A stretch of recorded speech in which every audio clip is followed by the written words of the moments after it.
Welcome back to Delta Waterfowl's The Voice of the Duck Hunter podcast. I'm your host, Joel Brice. Today, we're talking decoy spreads. Whether you're just getting started setting spreads, or you've got an elaborate rig of hand-carved decoys, there's something for you to learn from my guest today, the founder of Rig 'em Right, Matt Cagle.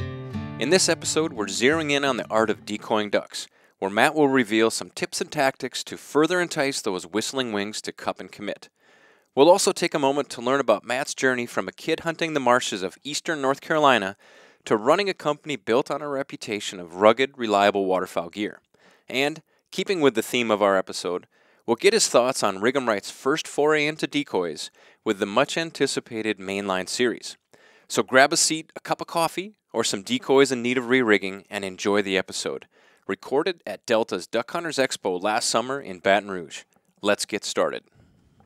Matt Cagle, welcome to the Delta Waterfowl podcast. Hey, thanks for having me. Yeah, we've chatted a few times, but I think we have a whole bunch of new stuff to talk about today. All right. Yeah. And then we're going to move on. Just for those listening, we're going to talk about Rig 'em Right. We're going to talk about a little bit about the background, the history, and some of the changes that have been taking place. But we also have someone in Matt, who has a lot of years of duck hunting experience, and we're going to start talking about actually putting decoys out into the field and give you guys give the listener some tips and hopefully shorten your learning curve if you're a new hunter, or if you're an avid hunter. Hey, we all learn something new every single day, I think. Don't you, Matt? I learn something every day. Yeah. Not always something good, but I learn something. Yeah. So I don't know, just a quick little tangent. Let's spiral out right away. What you think is the better teacher, failure or success? I don't know. I mean, both. Yeah, both. Both. I took the easy way out. Yeah. I mean, it would really suck if you just failed all the time. You'd probably just give up, so you wouldn't really learn anything. Yeah, so, I think you're right. I think you're right. Yeah. Little victory here and there. You learn some stuff. But. Yeah, I think, I have to give an example, one that really sticks out to mind. I love to do backcountry mountain hunting. That's in addition to waterfowling, that's a passion of mine. The first year that I ever went into the mountains, I carried too much gear. I packed my fears is one thing that Right. people like to say. My gear was too heavy. It was inferior. I think I carried an extra 20 pounds of crap. Ooh, that's a lot. Yeah, and I was walking out of the mountain when the hunt was over, and I thought, just shoot me. I am about to die here, Right. So I learned a ton from that. So you can learn from failures, but then also let's sprinkle in some of those successes as well. Absolutely. Beautiful. All right, let's get on it. Rig 'em Right. Let's tell us a little bit about Rig 'em Right. Well, we there's a lot to tell about Rig 'em Right. Well, let's get going. Yeah, we got time. So, I mean, people that know the company, I mean, they know us for our rigging products and our bags and gun cases and blinds and all that stuff. And I guess, maybe people don't really know where we came from. I mean, we're still small family-owned business. Me and my wife, at the shop every day. She, her office is right beside mine, and we're in the warehouse unloading trucks and kind of doing it all. I think people kind of miss, like, when you go into a Cabela's or Bass Pro or Max or Rogers, and they see, a company's products, they just envision this big corporate company or whatever, and we're far from that. I mean, I show up a lot of times to work, especially in the summer, in flip-flops and, wet baggies because I've been surfing in the morning. We live at the beach, and probably not the most ideal place for a waterfowl, distribution center, but, we're beach people. I think you we could love the salt water. You could make a case for that being an ideal place, right? If you get to live there, that's ideal. Yeah, from a distribution standpoint, it's not the best, but it's a pretty good place to live. Yeah, that's awesome. That is really awesome. So, how did you get into something like this? I think everybody has a story, but you grew up in North Carolina, is that right? Yep. Grew up in North Carolina. And hunted waterfowl your whole life? Waterfowl, starting probably when I was I became a real hunter of waterfowl when I was about 16. When I finally got some wheels, and before that, I was going with buddies whose dad hunted and stuff like that. My dad was not a hunter. He's a worker. I mean, he turned wrenches and worked at a factory and came home and did more work. And I mean, he just didn't have a lot of hobbies. I mean, he carted me around to, baseball, football, basketball, and stuff like that. But he wasn't a hunter. And I guess part of my story, which you've heard, is that really led to creating products because, he didn't understand that my gear really sucked. Yeah. And he was like, well, you don't need to pay money, for this, that, and the other, go to the shed and make something, So, I mean, my decoy anchors were spark plugs and doorknobs and drawer pulls or whatever piece of metal I could find, which, obviously led to just a big tangled mess every morning, and got my wheels spinning on how to do things better. So, I guess, people assume that, you grew up hunting, with your dad or whatever. And I was like, yeah, my dad's the biggest inspiration because he didn't hunt. So, yeah. His idea of waterproof boots was to put your feet in, put your socks on, then put your foot in a bread bag, and then put your boots on top of that, which your feet just sweat and they freeze to death. And, but I guess, they didn't get wet from the outside, just from the inside out, they got wet. But yeah, I mean, I went to NC State for college, played baseball, majored in civil engineering, got out, and got a job in construction. So I was, doing big highway jobs, big, huge site development, and then did that for about 6 years. Then went to work and got a sales job, selling construction products. And it was during that time that I was like, you know what, I kind of know how to sell. Kind of have some pretty good work ethic, from the construction. I was a 6-day-a-week guy. I mean, I was up at 4 in the morning, leaving the house at 4:30, driving an hour and a half to be on the job by 6, and then getting home, at dark. And I used to tell people I didn't know if the grass needed mowing until Sunday, because it was dark when I left and dark when I got back. Right. But then kind of took that work ethic into sales and was pretty successful at sales. And that's kind of when I was like, you know what, I got these little products. Ideas, I'm gonna see if I can't get some traction. And we launched the decoy anchors and the jerk rig that I made myself. And that was it. I mean, just kind of snowballed. Just started selling those and then adding bags, and we caught some breaks and well, I suppose, I think a lot of people that I talk to that are in the outdoor industry, manufacturing products or whatever it may be, there's the innovation due to marketing. You got to change your product up a little bit. But it seems like most products originated from, gosh, I wish I had something like this, or what I'm using isn't quite working. Absolutely. Right. And so you have the rigs. Describe one of the rigs for the listener. So, I mean, there's multiple ways to do them. I mean, I guess, we had the sliding weight, which works just like a Texas rig. One of them, the line slides, the other one, the weight slides. And, I mean, that was kind of the original product. And really the jerk rig, everybody knows the decoy anchors, but like the jerk rig, we launched that at the same time we did the rigs. And, of course, that's taken off. There's a lot of people making them and stuff now, but, I mean, that was actually a funny one because my wife and I have an inside joke that if she thinks something's dumb, it usually does pretty good. Yeah. Yeah. Well, and so, I mean, the first one, I mean, I have parts from the, marine supply store, and then some bungee cord, and then some string, and I had a piece of cardboard that I was whittling to get just the right size to wind up 150 feet of line on it. And I had it at the beach one day, and so we're at the beach with our kids, and she's laying out, and I'm out there with decoys out in the water, tourists going by, and she was thoroughly embarrassed. She's like, God, you look like the biggest idiot. And I got decoys, and I'm pulling on the thing and then measuring and stuff. And, she's like, that is the dumbest thing I've ever seen in my life. You got 4 decoys on this line, and you just pull it back and forth. But it turned out to be a good product. So that tends to be a good thing, yeah. Right? Like I said, if she doesn't think it's going to be great, exactly. It's a thing. Well, that's awesome. So decoy anchors, dog blinds, blind bags, gun cases, layup blinds. Yep. Right? Yep. And here at the Delta Waterfowl Duck Hunters Expo in Baton Rouge, you're introducing a new product. Yep. What you got? Decoys. Decoys. Yeah. Makes a lot of sense, actually. Long time coming. Yeah. And, we're excited. I mean, sales are going really strong, and we're very excited about it. So, well, tell us about them. this is, we're going to push out this podcast. People are going to learn. What do you want them to know about your Mainline Series? Yeah. So the key to a decoy is for it to look like a duck, and ours look really good. They're very great carvings, great paint schemes. They're very realistic looking, which is great. They're very lightweight. We're using a light EVA blend of plastic, so they're super lightweight. Forward weighted keel, a lot of great movement on the water. Self-righting, of course, is one of my. I can't stand to use Texas rigs or rig 'em right anchors that you can just stand there and fling out, but then you got to go tip the duck upright. Right. So self-righting is huge for me.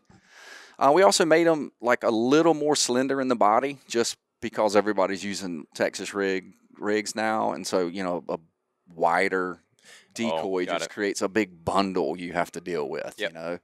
So it just makes them way more easier to carry and deploy and take in and drag around. So they're not super narrow, but a little narrower than some decoys. But that's it. They're very durable and they kind of flexible, plastic.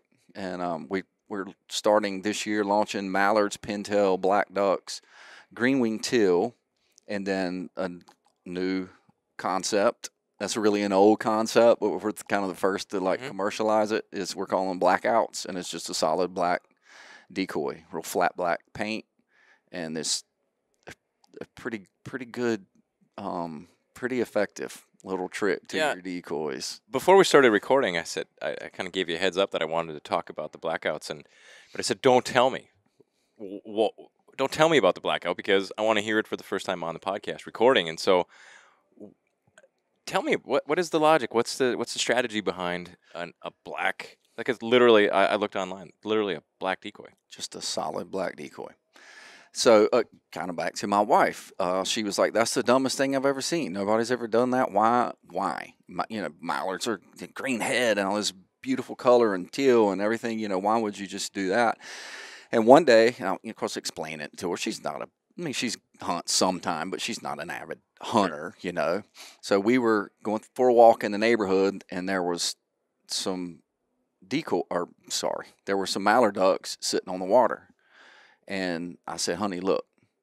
And she's like, "Yeah, it's mallards." I said, "Well, they're mallards, but what color do they look?" She goes, "They're all black." I said, "Exactly." Mm-hmm. And from a distance and the right sun angle, they just look black. And then, so because as I'm launching this, we're flying drones, and I'm like, everywhere you fly a drone, it's like, there's this giant swarm of mallards or whatever, and they all look black. Right. So they just, another part of it is, a hen mallard or whatever is, she's made to disappear. She's supposed to blend in. That's the protective mechanism there for her. And so she don't really stick out very much. So, but a solid black decoy, they just stick out. Mm-hmm. It's just great visibility. The easiest animal to spot in the woods of anything is a black bear, because it's just black, Right. You just see them from a mile away. Because nothing is all black. Nothing is all black, so you can see it from a mile away. And so the decoys, it just creates so much more visibility from a distance. Got it. It's kind of contrast. I've used them for years. Kind of really back from having terrible decoys back in the day where the paint just completely fell off of them and they just kind of look black anyway. I'm no artist, so I couldn't repaint them, just paint them black. I was like, these things work great. And then we've been using them for a long time, and it was just like time to roll them out and let people see them. And it's really been interesting, the feedback, because so many people are coming up to us and going, "Oh my gosh, dude, I use all black decoys. I've been doing this for years. Thank you for doing something unique." And of course, there's always the haters that are, well, why wouldn't you just paint, 24 old decoys? I'm like, you could. You can. I just don't have 24, and a lot of people don't have 24 old decoys sitting around, but, you totally could.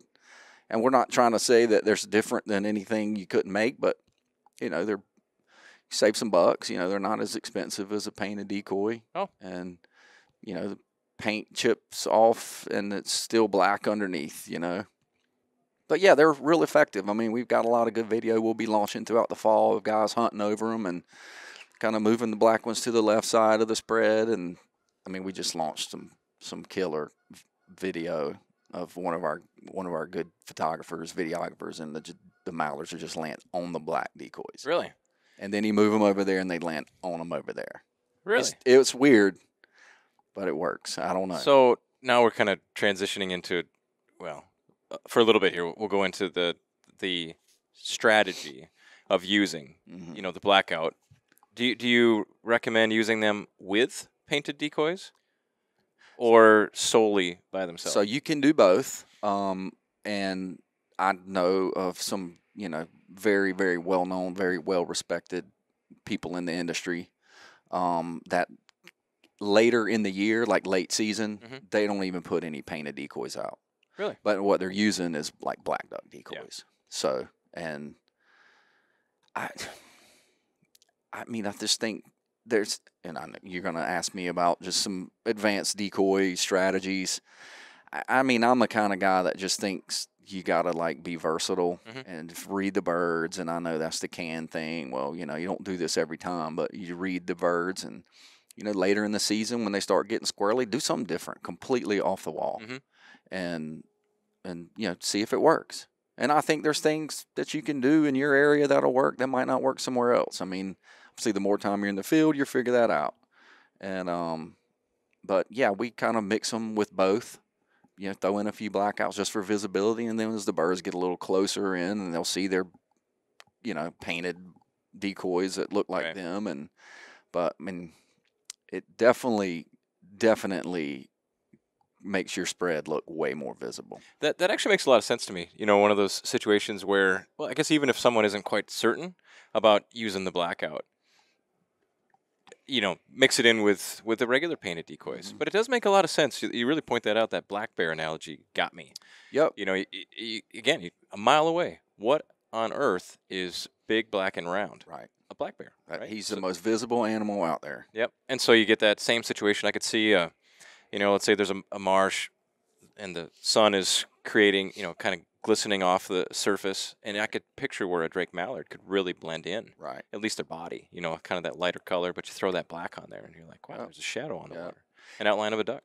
And it'll, look different in real muddy water versus, a clear water like what we hunt on the coast or something like that. The sun angle and stuff like that. But there's one they will. And you can, like, we've, flown the drones, 360 around a spread, and there'll be angles where, the painted ones completely disappear, and the other one, another angle where, whether the black one makes a difference or not, don't know. But for sure, it's not going to hurt anything. Right. I mean, they will always improve your spread's visibility. So, yeah, I mean, there's guys that are they'll buy a dozen mallards and 6 blackouts or something, just to kind of sprinkle them in. And like I said, there's people running a full spread. I'm gonna have to give that a try. I really am. Wow. So yeah. Hey, now you said the mix of species of waterfowl that you're manufacturing decoys of is the black duck stood out to me. Okay. In the sense, so adding a black duck to your line, is that a tribute to tradition of black ducks in the Atlantic flyway, or do you feel like that's beneficial when hunting to have those black ducks in there? All right, so we've got areas in North Carolina where we're hunting, we're targeting black ducks. Okay. And so we just use black duck decoys. Would they come to mallards? Probably, but we use black duck decoys. The other reason for that is you're already opening your hen mallard molds to make your mallard decoys. So all your black ducks are just, you paint one, hen and one a drake, but you're using the mold from your hen mallard. Okay. So you don't have to do new carvings and open new molds to launch a black duck. Gotcha. So that's part of it makes sense. Sense. I think it's one of those situations where, as a hunter growing up, my dad was a very thrifty guy. He would hit all the thrift sales, garage sales all across, the hometown where I grew up, and he'd pick up somebody was hanging up their waders for good, and he'd buy their decoys. And but over time, we'd end up with, our spread would have half a dozen pintails, even though we never shot a pintail where I grew up in Wisconsin. Never saw one. But there'd be a shoveler in there. There'd be, some ones that are tip-up feeders. And, Right. we'd have all kinds of different species. And I always told myself that this is good. This is realistic. Mm-hmm. Although, looking back on it, yeah, you might see all those same species on the same wetland, but you might not see them in the same spread. Right. What are your thoughts on that? Yeah, I mean, I'm probably not the best to ask about that because, people ask about growing up in North Carolina hunting. I'll say, well, the hunting's not spectacular there. But if there's one thing that we have that's pretty cool is that, I mean, any given day in any given spot, you can shoot a mixed bag. Mm-hmm. We shoot widgeon and pintail and redhead, bluebill, mallard, black ducks, all at the same time. So my spread, kind of like yours, I mean, I'd have some of everything when I put my decoys Mm-hmm. out because you could kill, you never knew what you were going to kill that day. Right. So that was just what I did. It, like you, it that's does what make I a had, lot of that's sense. what I did. But yeah, I think for me it would make sense if I'm hunting mallards. Well, let's put out mallards. Right. They're mostly mallards. Right. But if you're hunting timber in Arkansas, you're Yeah. not going to put pintail decoys in your spread. You might do that one. Yeah. But yeah, you're not going to. For sure. Hey, now moving, so you have all the products. Now you're adding decoys to your business. We got to use these decoys. So, from your experience, Matt, are you, hunting on the coast? I've never done that before, so I have to lean on you 100%. Are you hunting marshes? Are you hunting? What are you hunting over there? So yeah, we hunted a lot of open marsh. Some up brackish water or salt marsh. A lot of that, little potholes or in front of cove or a point or something in big open coastal marshes. But also hunted a lot of swamp and river and stuff like that too. So a little bit of everything, and some flooded ag and moist soil stuff. Okay, a little bit of everything. I can picture everywhere. That's an everywhere scenario. You're going to find aspects of your hunting in all the other flyways and in Canada. Yeah, sure, it's a little bit different, but I could see the aspects of throwing out decoys being quite similar everywhere you go. And I imagine you've traveled for hunting a fair bit, I would imagine. Yep, been all over, other than like Argentina or Mexico or anything, but I haven't done that either. All over North America, Canada a bunch, and out west, and down south and up north. Been a little bit everywhere, so it's been fun. So if money was not an option, wasn't part of your thinking, what would be an ideal? I'm hunting dabblers. I'm hunting in a marsh situation. I'm after mallards. I'm after pintails. I'm after teal. I'm after gadwall shovelers. You name it. What is a perfect spread to you? Well, I'm a little unique in that, like, my approach to putting out, decoys. I'm always like trying to be. For what I tell people is like, don't be a robot. Don't just go do one spread over and over and over. Try to mix it up, particularly if you're hunting like a public ground or a permanent blind, like you draw a blind, a walk-in hunt or something like that. It's just like those birds fly around and they see 4 dozen decoys and a spinner, and then they go a little further and they see 4 dozen decoys and a spinner, and then a little further and they see the same thing over and over and over. And usually there's a bushy thing near it, and when we get kind of close, something goes bang, and a couple of us die. So, like, I just try to do stuff completely off the wall. Either put a ton of decoys out, so it's not just 4 dozen or whatever, like, which is clearly a lot of work to do that, or put less and don't put a spinner. Use a jerk string or a little splash device or something like that, and don't hunt in the blind. I mean, obviously, if you have to be in the blind on a public thing or something, you got to be in the blind. But if you can, walk down 100 yards from the blind, hide in the marsh, like, put your decoys not right in front of the big bushy thing that goes bang. Right.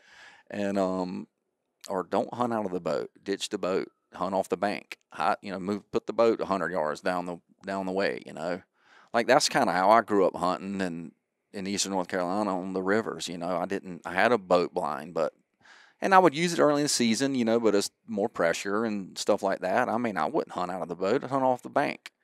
And we were just way more successful doing that. I mean, those birds are flying up and down the river, flying the marsh, and, they're seeing the same thing everywhere they go. And I just am a huge fan of just trying to mix it up and do something different, constantly moving the decoys around while we're hunting, trying to figure out, what works. Don't just sit there and be like, man, they're not finishing. Oh, they're not finishing. Oh, and you go home that day and they're like, yeah, they just weren't cooperating.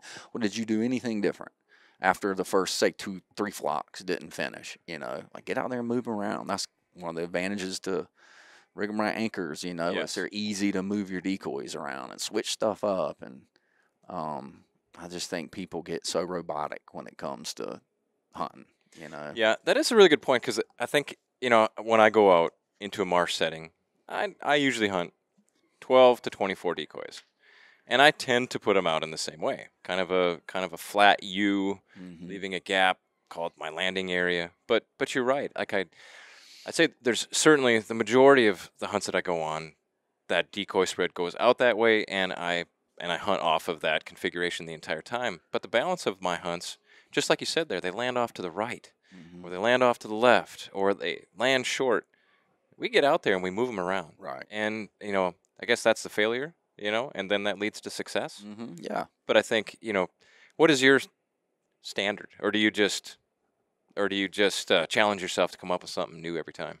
I mean, I just kind of wing it, I mean, I'm kind of going back to like how I used to hunt a lot more than how I hunt now. I mean, confession is I normally get to go to places that are really, really good, and you don't have to be perfect in your setup. We're getting right under the birds, but, Right. Kind of back in the day, when I was standing in the sweat line trying to draw a number and doing that deal and going, public ground and hunting and scouting and trying to do all that. I mean, that was really when I was trying to do everything different. One trick that I always like to use is full body decoys. Sure. Find a log to put some on, and I mean, nothing shows that flock of decoys that these birds are considering landing in more relaxed than some ducks standing on the bank or standing That's a good point.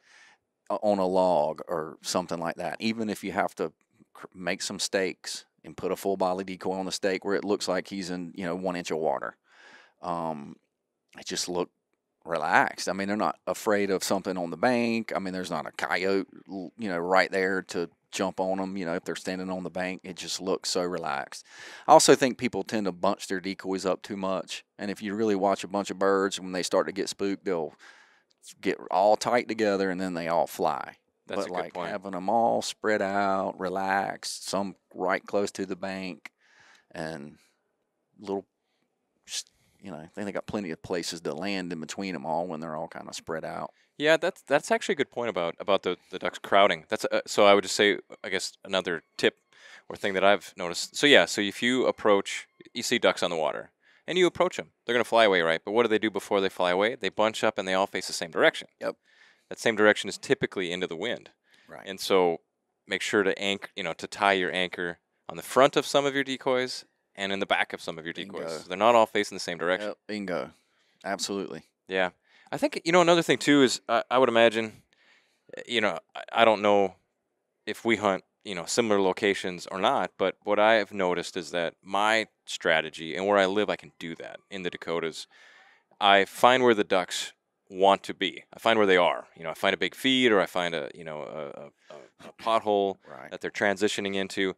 I go where I know they want to be already. Right. And so what I'm doing with my decoys is I'm just trying not to screw it up. Right. And say, land exactly here is what I'm trying to get them to do. Right. But there's other times of the year, and probably where most hunters, most public land hunters across the United States and Canada, they're just getting a spot that's theirs, and then they're trying to truly attract ducks to that spot, and that duck didn't really want to be there. Right. So I think there's a big difference there. Absolutely. Right? And that's really more how I grew up hunting. Okay. I didn't even know what the X was until I started going to Canada, or North Dakota, which is like you said, you find the field that they're working in, a big feed, and they're going to be on that X the next morning. Where most of where I hunted, you just hunt like a general area where ducks fly around and live, and you're trying to get them to come to where you're sitting, because you couldn't always be under where they are, or they don't really have an X. They're just working the marsh, and they'll land here one day and over there the next, and you know, they're just kind of bopping around this big open marsh. Mm-hmm. So yeah, I mean that's exactly right. You're trying to get them to come to where you're at. You know, you're calling and creating. You know, just make your spread look as lifelike as possible. Yeah, I don't know if that's a reflection of my talents as a hunter or not, but more often than not, my strategy is to try not to screw it up. Yeah. You know, to blend in. But you made some really good points there. I think the good to me, when I say a good hunter, that might imply a bad hunter. But what I'm saying is that over time, someone who tends to have success is being adaptable. Yeah. You know, sure. one of the best snow goose hunts that I've ever been on, we spent hours in the morning, and I was just joining in with some friends who had a big trailer full of full body snow goose decoys. We spent hours setting that thing up and meticulously, you know, hiding our blinds, you know, putting in that vegetation into the vegetation straps. And we knew the geese were coming to that field. They've been coming to it for days. Well, about 80 yards out, every flock of snow geese would flare and leave. And I was like, this is so frustrating. Mm-hmm. But we noticed that just out about 100 yards was a fence line that had some pretty thick vegetation in it. Mm-hmm. So we all ran down into the fence line and hid. So yeah, they were attracted to that field. From a distance they were attracted to our spread, but there was something about it that they couldn't figure out. So rather than commit, you know, to that spread and commit to failure, we jumped into the fence line and we had a great hunt. Yeah. Yeah.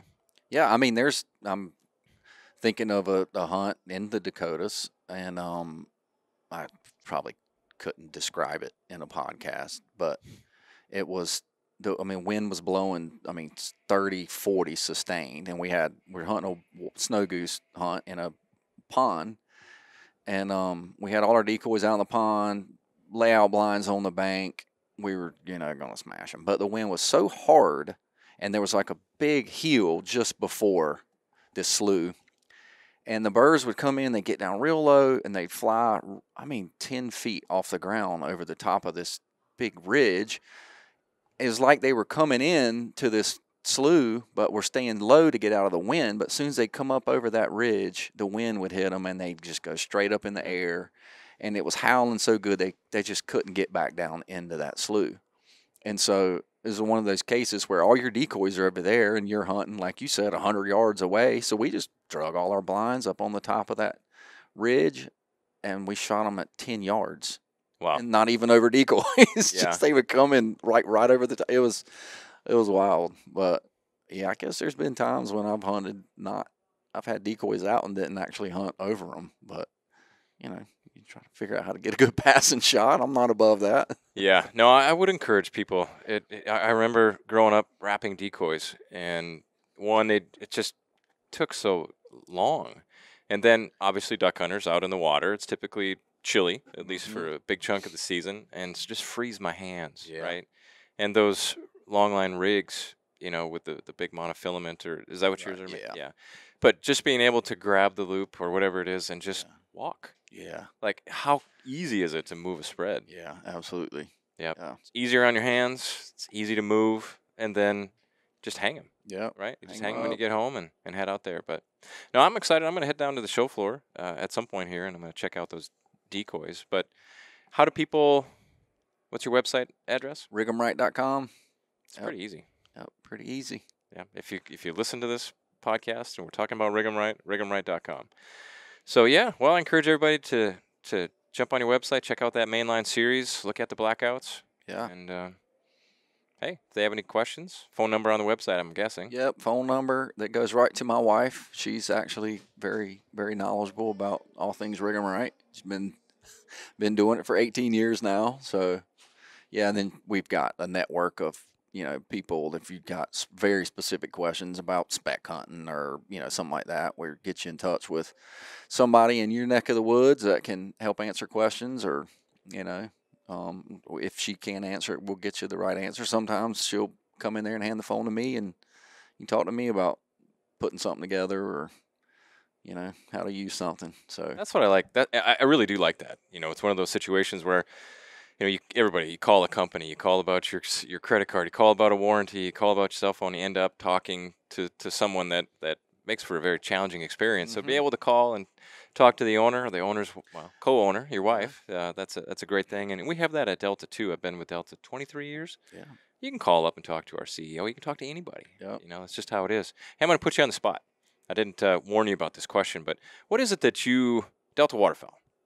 You're familiar with Delta Waterfowl. Several of our staff members know you very well, personally and professionally. What is it that you like about Delta?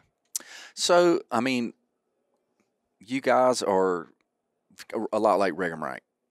You're believe in exactly what you do, and you do it like from a very personal level, small family feel.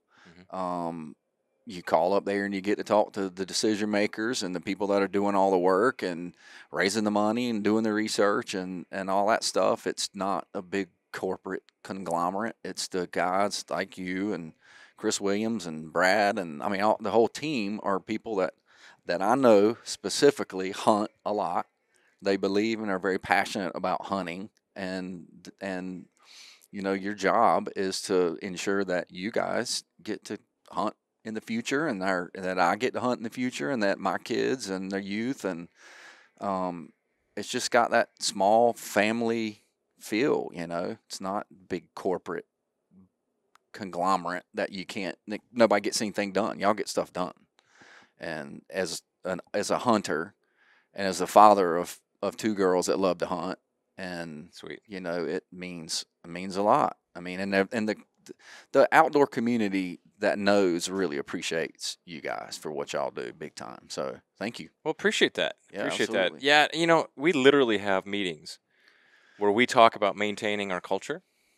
Because we're growing. Our programs are growing. Our staff is growing. Right. Our ability to affect the future of ducks and duck hunting is Right. increasing. But yeah, just it's really important for us, and that's part of our.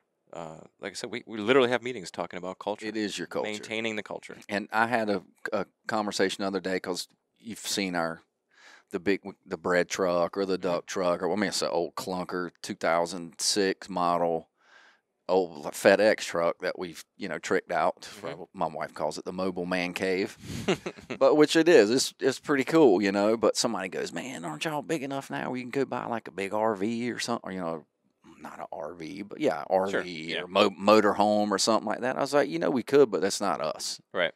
I mean, that's Rig'em Right. It breaks down. Actually, on the way here, I drove it here from North Carolina. I mean, I had to stop and have a mobile mechanic come and replace the brakes on the rear end because they went out and my foot went to the floor. Oh, geez. Luckily, I was able to limp over to a Lowe's Hardware parking lot, but grabbed a hotel and cost me an extra day of travel. But I mean, it's so Rig'em Right.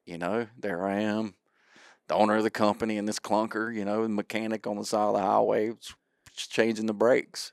It's a good-looking truck, though. It looks a lot cooler than just don't pop the hood. Just don't pop the hood. Well, hey, now you have good brakes. That's right. Got brakes all the way around, because I changed. Me and my brother-in-law changed the front ones a couple years ago because they went out on the way to a show. Yeah. So. No, that's actually you're a man of my own heart. I get, I don't know about you, I get attached to things, like I love that bow. I don't want to buy a new bow. I want to see how many years can I put on a particular shotgun. I don't know, but that's what I would do with your truck too. I would just keep it. Oh yeah, I mean, it's our culture. It's become what we do. Is rattle down the highway to the next duck show. Well, it's a reminder. It's an absolute reminder what you're doing this for. So, hey, well, I appreciate all the time. I'll let you get back to the floor, Matt Cagle, President, Absolutely. Founder of Rig'em Right. Thank you.